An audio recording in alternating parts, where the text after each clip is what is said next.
안녕하세요, 이상원입니다. 실험의 기초 시간입니다. 얼마 전에 댓글로 질문이 들어왔어요. 그런데 이제 내용을 보니까 굉장히 좋아서 이번 시간에 좀 소개를 시켜드리려고 합니다. 자, 어느 분이 시험을 하기 위해서 검액을 제조를 했답니다. 그래서 검체를 볼륨메트릭 플라스크에 집어넣고, 그 다음에 아세토나이트를 용매로 녹이려고 아세토나이트 용매를 끝까지 안 넣고 이제 일부만 넣겠죠. 일부만 이렇게 넣고요. 일부만 넣고 소니케이션 시켰답니다. 그러니까 샘플에다가 아세토나이트 용매를 넣고요. 그 다음에 소니케이션 시켰어요.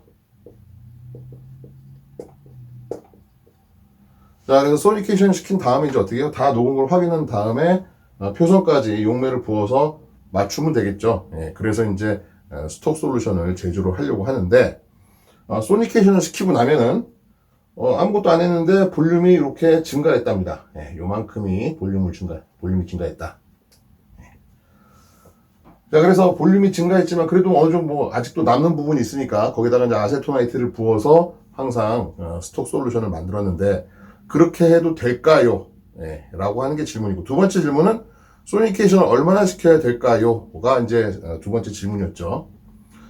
저는 이제 그런 질문을 보면은, 일단은 기분이 좀 좋아요. 왜냐면은, 이분이 지금, 질문하신 분이 연구원으로서 굉장히 좋은 자질을 보이셨기 때문이죠.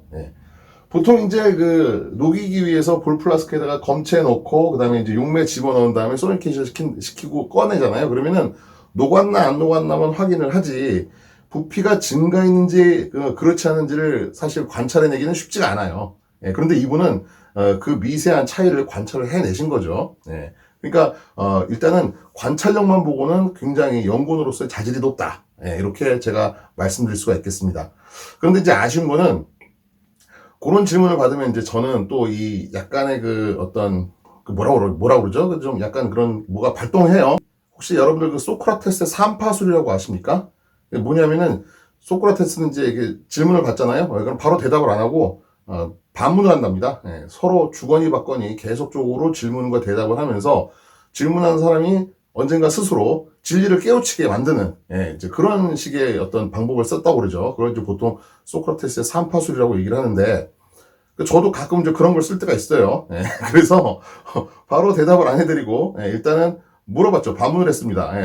부피가 왜 증가를 할까요? 부피가 왜 증가를 할까요? 이렇게 반문을 했는데, 그럼 이제 거기에 대해서 뭐 사실 틀려도 상관없는데 자기의 어떤 생각을 말하고 그러면서 이제 이렇게 왔다 갔다 하면서 좀 스스로 깨치면은, 그런 거에 대해서 이제 관찰력이 좋으시면서도 그런 부분이 굉장히 궁금하신 연구원으로서 이제 굉장히 호기심이라든지 관찰력이라든지 하는 그 자질을 많이 타고나신 분한테는 제가 스스로 깨닫는 어떤 쾌감을 좀 드리고 싶은 그런 생각이 있습니다. 그래서 그렇게 반문을 했는데, 그 다음에 답이 없어요. 질문 주신 분, 너무 그러지 않으셔도 됩니다. 뭐, 제가 반문을 한다고 그래가지고 거기에 대해서 뭐 쫄고 도망가거나 그러실 필요 없습니다. 제가, 반문을 하는 거는, 스스로 느끼면서 서로 질문이 왔다 갔다 하면서, 스스로 좀 이렇게 알아내는. 그럼 되게 기분 좋잖아요. 스스로 뭔가, 하고 이렇게 머리를 갖다 치는, 그런 쾌감을 좀 느끼게 해드리려고, 그랬는데, 그냥 도망을 가버리셨어요. 자, 일단은, 소니케이션을 치면은 왜 부피가 증가하냐부터 한번 생각을 해봐야 되겠죠. 자, 소니케이션을 때리면은, 소니케이션 치는 거 왜 그래요? 일단은, 초음파 처리를 함으로써 용해관에서 이 고체가 막 이제 빠르게 흔들리면서 빨리 녹게 하기 위해서 소니케이션을 때리는 거죠. 결국은 이제 디솔루션을 위해서 하는 건데, 부피가 증가하는 건 첫 번째 원인으로는 우리가 생각할 수 있는 게 이제 열이죠, 열. 소니케이터를 사용을 하면은, 이제 물론 실험실에서 한 사람이 그냥 소니케이터를 가끔가다 사용을 하면은 사실 그게 열이 이렇게 많이 날 일은 없어요. 그런데, 그게 이제 이 가열을 안 하고도 그냥 소니케이션만 치고도 어떻게 됩니까?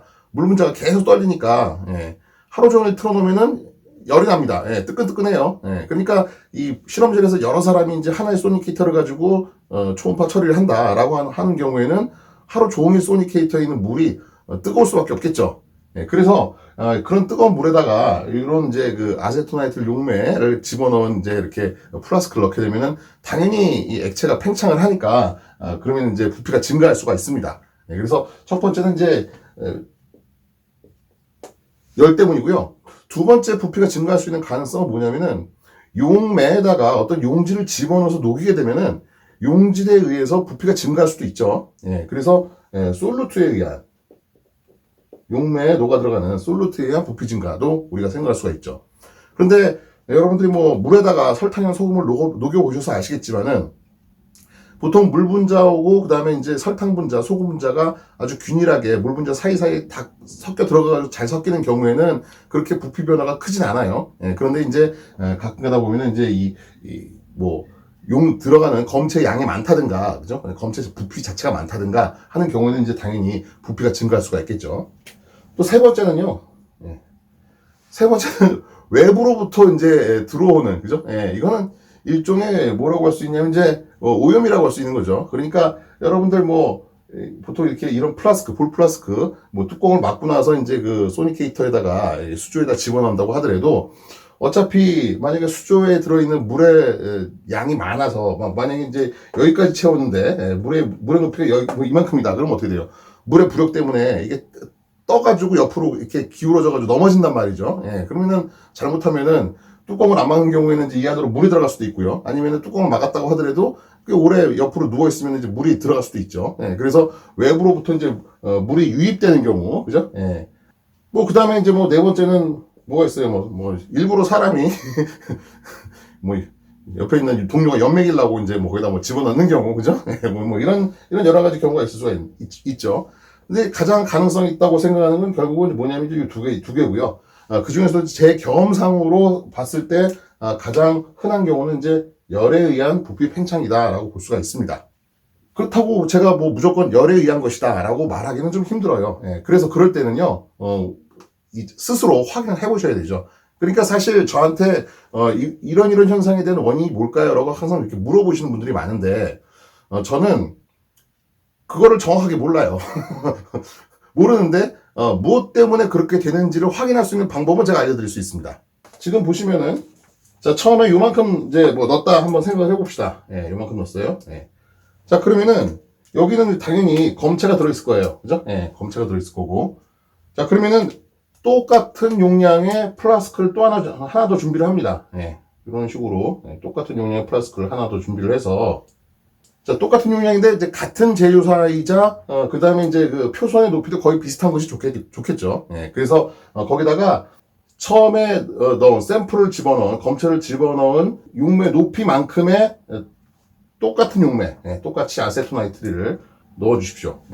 어차피 여기 지금 아직 안 녹았으니까요. 그죠? 그러면은 원래 여기 들어있는 용매보다 여기 들어있는 용매 양이 많겠죠. 그죠? 근데 일단 우리는 눈으로 일단 비교를 해야 되니까. 그래서 일단은 같은 높이로, 우리가 용매를 넣어서 이제 만들어줍니다. 그 다음에 똑같이 소니케이션 처리를 하는 거죠.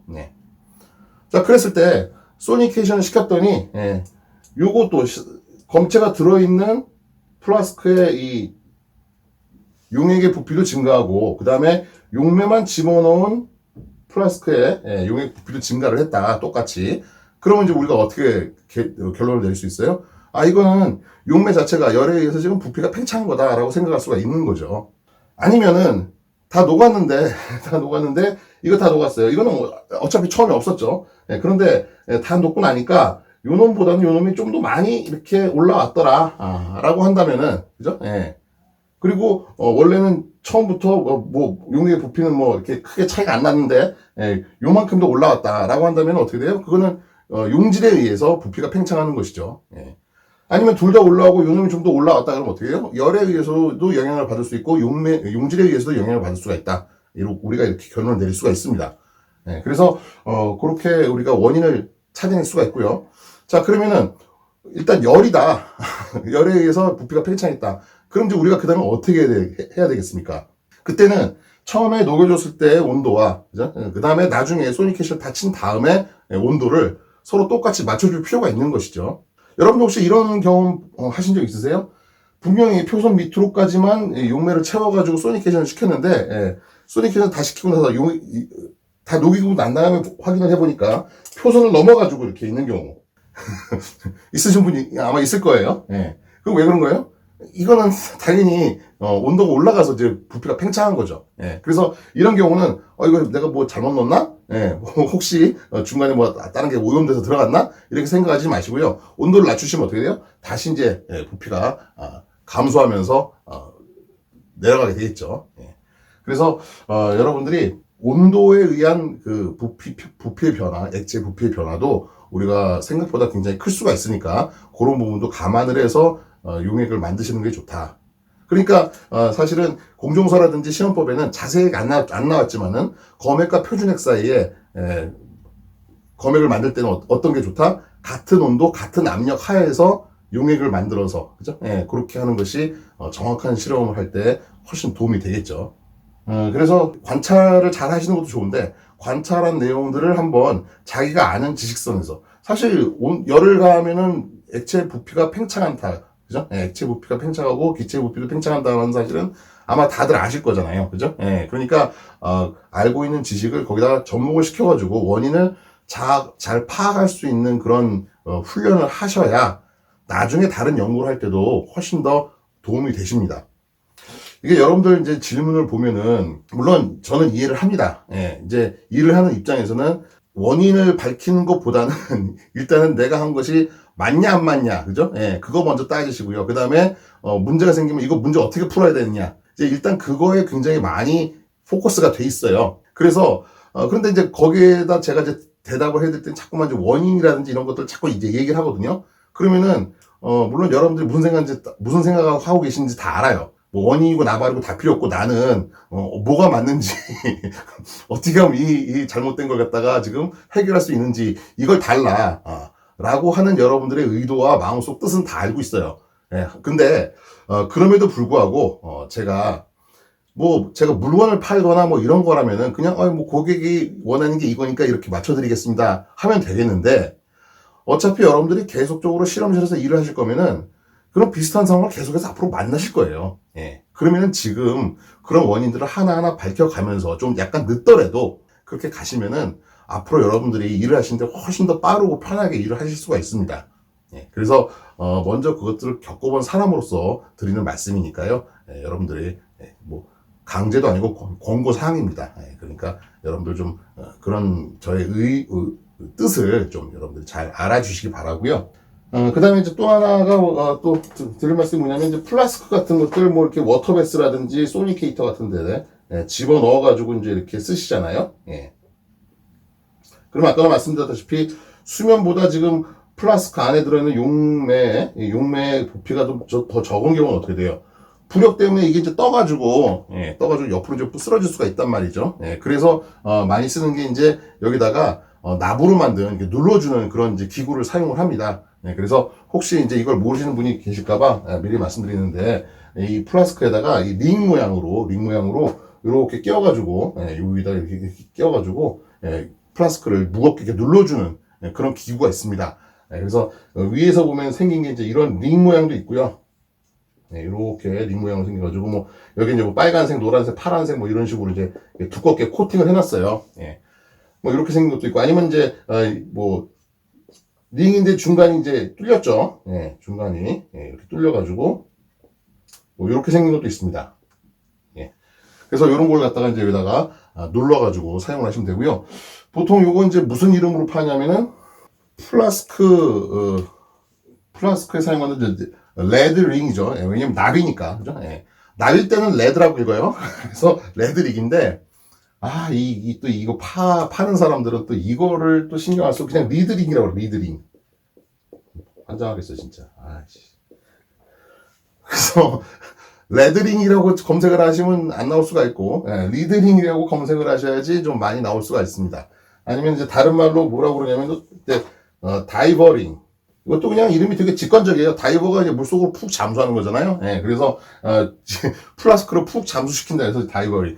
그러려면은, 사실 저는 드라우닝, 링이라고 하는 게 이게 제일 맞는 표현 같은데, 뭐 약간 그렇게 쓰니까. 그래서 뭐 여러분들 혹시 뭐 이런 것들 자꾸 떠가지고 이렇게 옆으로 넘어지는 게 이제 좀 걱정되시고 보면은 이런 것들 사다가 사용을 하시면 될 것 같습니다.